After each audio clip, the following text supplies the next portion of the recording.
Donc pour vous dire là, Cheikh al-Bouti, c'est important, là, il fait seulement une petite parenthèse. Quelle est la différence entre l'islam et l'iman? L'iman, la foi, il se peut que quelqu'un il croit à tout ce que je viens de vous le dire sans le dire. Il croit à l'unicité, il croit à tout ce que vous voulez, mais il ne dit rien. Hein? Est-ce qu'il est musulman? C'est une belle question. C'est une question qui...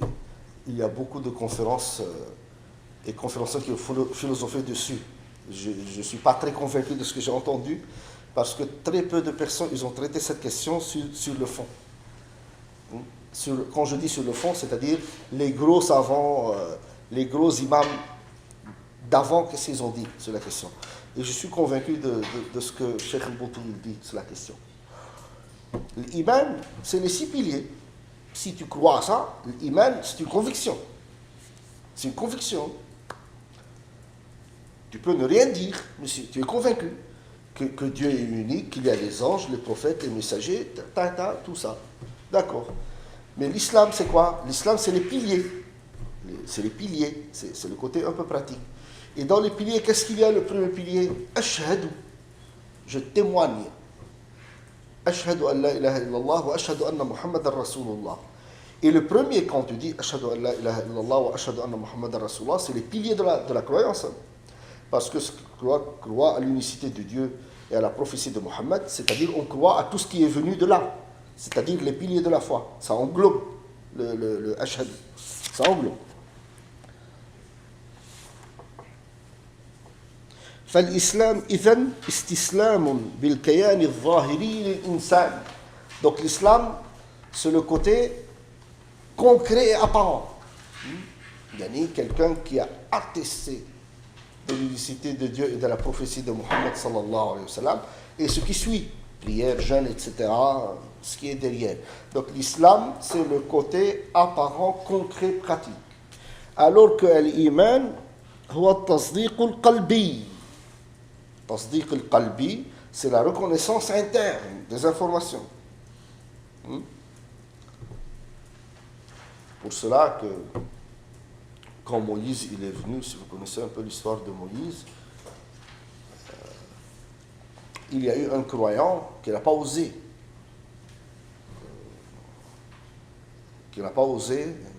Manifester publiquement sa croyance, parce que Pharaon tuait les croyants.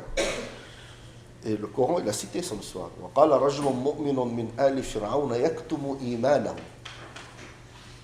وقال رجل مؤمن من آل فرعون يكتم إيمانه أتقتلون رجلا أن يقول ربي الله.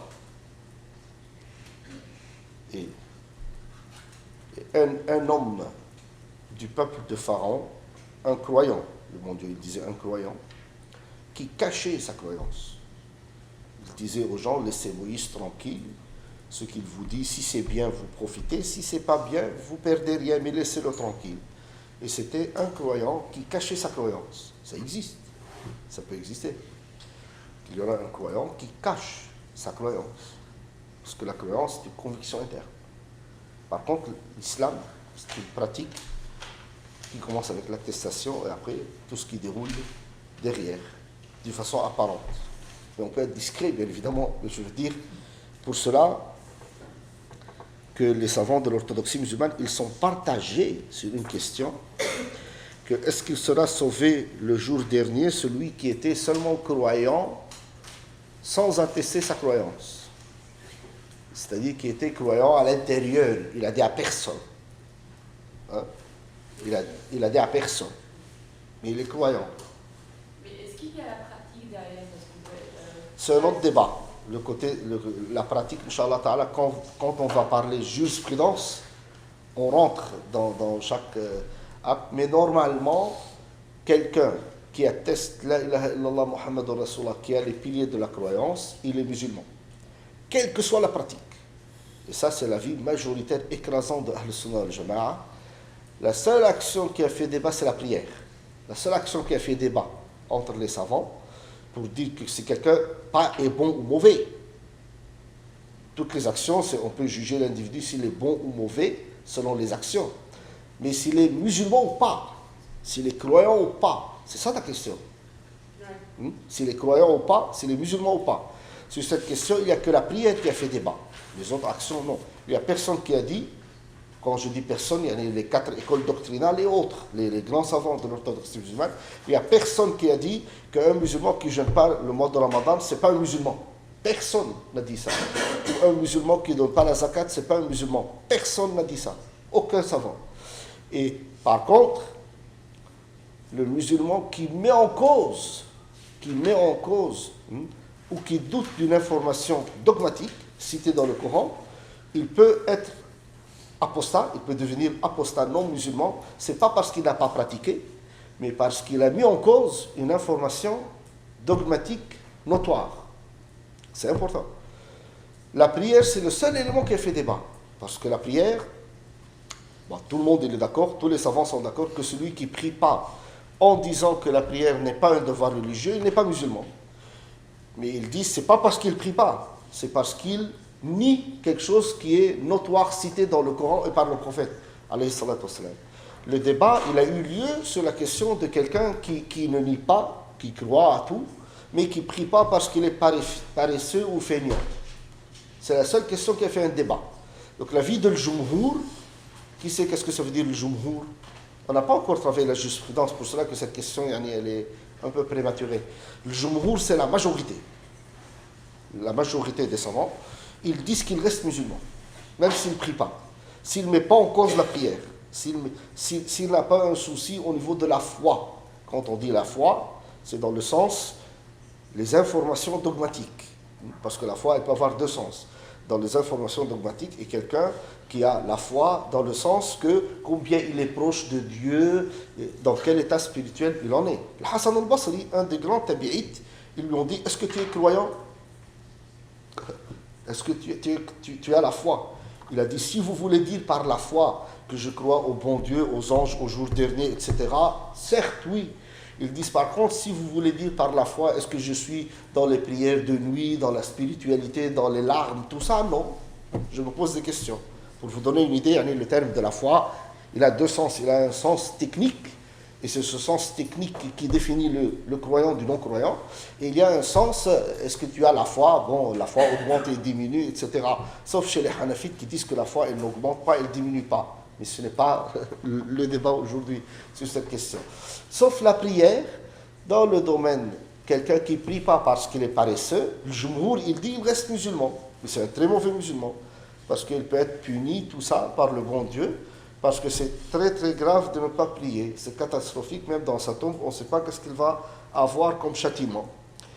Par contre, une partie des Hanbalites, de l'école doctrinale Hanbalite, qui disent qu'il n'est pas musulman. C'est un avis minoritaire. Qui disent qu'il n'est pas musulman parce que les compagnons, ils différenciaient les gens qui prient des gens qui ne prient pas entre croyants et non-croyants. Donc bien sûr, les Hanbalites, leur avis, il est minoritaire, il n'est pas convaincant même. Parce qu'à l'époque des compagnons, c'était impensable qu'un musulman entre vers l'islam et ne prie pas. Ça n'existait pas. Ça n'existait pas. La situation que quelqu'un ne prie pas parce qu'il est paresseux, avec les compagnons, ça n'existait pas. Ils étaient avec le prophète sallallahu alayhi wa sallam. C'est soit tu es musulman, tu es avec le prophète, donc tu es convaincu, tu es complètement dedans, soit tu n'es pas là, à part les hypocrites qui prient par hypocrisie. Donc le schéma qu'il y a un musulman qui croit, qui est bien, qui jeûne le mois de Ramadan, mais qui ne prie pas parce qu'il est paresseux, ses parents ne l'ont pas formé, il travaille, je ne sais pas quoi, ce schéma, il n'existait pas. C'est pour cela que tu ne peux pas comparer l'incomparable. Ça n'existait pas. Et pour cela, déjà que la vie majoritaire, les Hanafites, les Malikites et les Shafi'ites disaient que si quelqu'un ne prie pas sans mettre en cause la prière, il reste musulman. Il n'y a qu'une partie des Hanbalites qui ne disaient pas. Et même le débat connu, je pense que vous connaissez l'histoire, le débat entre l'imam Shafi'i et l'imam Ahmad ibn Hanbal, c'est celui qui ne prie pas. Parce que Shafi'i, il a demandé à l'imam Ahmad, qu'est-ce que tu dis concernant quelqu'un qui ne prie pas? L'imam Ahmad, il lui dit, il n'est pas musulman. L'imam Shafi'i, il lui dit, qu'est-ce qu'il fait pour entrer à l'islam? Et l'imam Ahmad, il lui dit, donc il dit, Ashhadu an la ilaha illallah wa ashhadu anna Muhammadan Rasulullah. L'imam Shafi'i, il lui dit, mais il le fait déjà. Et l'imam Ahmad, il lui dit, donc il prie. Et l'imam Shafi'i, il dit, un non-musulman, il ne peut pas prier. toi tu dis que celui qui ne prie pas, il n'est pas musulman. Et un non-musulman, il ne peut pas prier. Et l'imam Ahmed, donc, il n'a rien dit. Donc ça, c'est une petite preuve dans ce débat que celui qui ne prie pas, il ne peut pas prier et devenir musulman parce qu'il n'est pas musulman, donc il faut entrer à l'islam. Pour entrer à l'islam, il faut attester, et déjà lui, il atteste. Donc il n'a pas un problème d'attestation. Donc l'imam al-Nawawi, il dit que al-yaqin al-qalbi wahdahu la yakfi lin-najati yawm al-qiyamah idha kana bil-imkan al-iqrar wa al-talaffuz bil-lisan. Donc l'imam al-Nawawi, il dit que la foi interne n'est pas suffisante pour être sauvé le jour dernier, c'est on a vu Dieu, n'est pas suffisante pour être sauvé le jour dernier si quelqu'un il a eu la possibilité de prononcer et d'attester. Alhamdulillah qu'il dit la deuxième condition, parce que si quelqu'un n'a pas eu cette chance d'attester. Donc l'imam Nawawi, il dit que la foi, la reconnaissance interne, n'est pas suffisante pour être sauvé si tu as eu la possibilité de prononcer, d'attester et tu ne l'as pas fait. Et par contre, Jumhur al-Asha'ira ou al-Ahnaf, les Ash'arites et les Hanafites, moi je considère que dans le domaine du dogme, les Ash'arites étaient les plus intelligents, mais ça c'est personnel. Pour ne pas dire que Eddie Bachar nous a dit, je pense que les Ash'arites sont les plus intelligents au niveau du dogme, et les Hanafites sont les plus intelligents au niveau de la jurisprudence. Mais ça c'est personnel. C'est personnel. Et je pense que déjà les Hanafites, la jurisprudence des Hanafites, c'est la plus adaptée, à mon avis, à toutes les sociétés, mais notamment la société occidentale. Tous les avis juridiques qui assouplissent la pratique religieuse en Europe, 95% ça vient des Hanafites. Genre, quand on parle de la jurisprudence, vous découvrez un peu les différences entre les écoles doctrinales. Et là, vous découvrez que les Ash'arites et les Hanafites disent que prononcer, c'est seulement intéressant pour la vie du bas.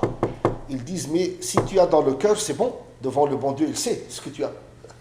Donc c'est logique, hein, leur avis, c'est complètement logique. Ils disent que pour la vie du bas, pour définir le musulman, il faut ce qui est apparent. C'est logique. On ne peut pas juger les gens sur le cœur, sur leur cœur. Est-ce que lui, il est musulman? Je ne sais pas. S'il n'atteste pas, s'il ne fait pas des choses, je ne sais pas. Mais le bon Dieu, il sait. Parce que le bon Dieu, il connaît l'état interne des gens.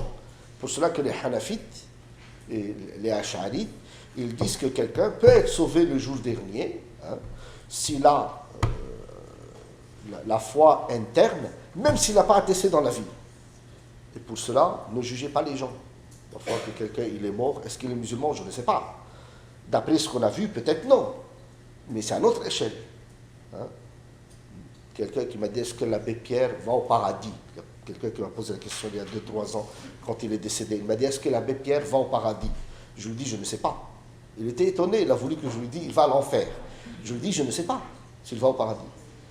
J'ai dit, nous, on sait qu'apparemment, selon ses actions dans la vie, tout ça, il n'était pas musulman, à notre connaissance. D'accord?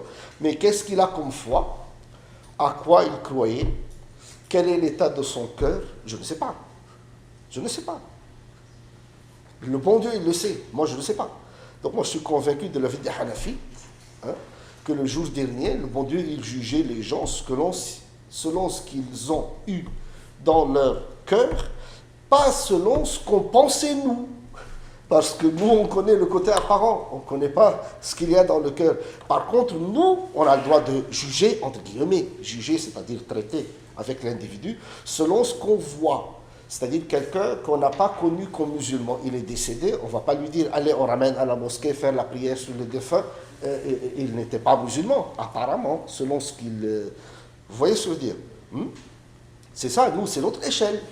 C'est notre échelle de juger, entre guillemets, pas juger, aller dire où est-ce qu'il va aller, mais juger, c'est-à-dire comment plutôt traiter avec, que de dire juger.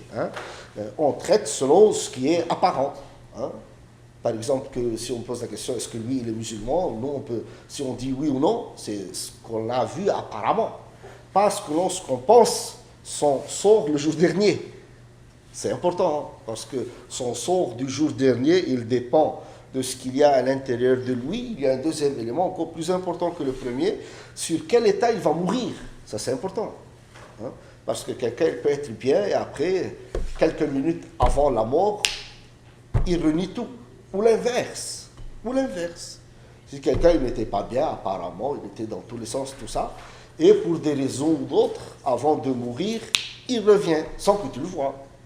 Il revient. Donc c'est assez compliqué, c'est très compliqué de juger les gens.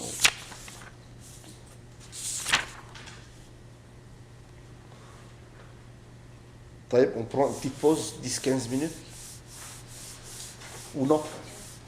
Si? Regarde, une petite pause.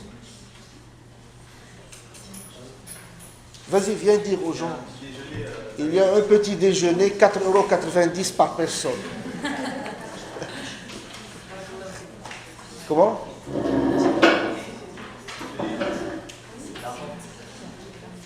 Viens, parlez toi. Viens.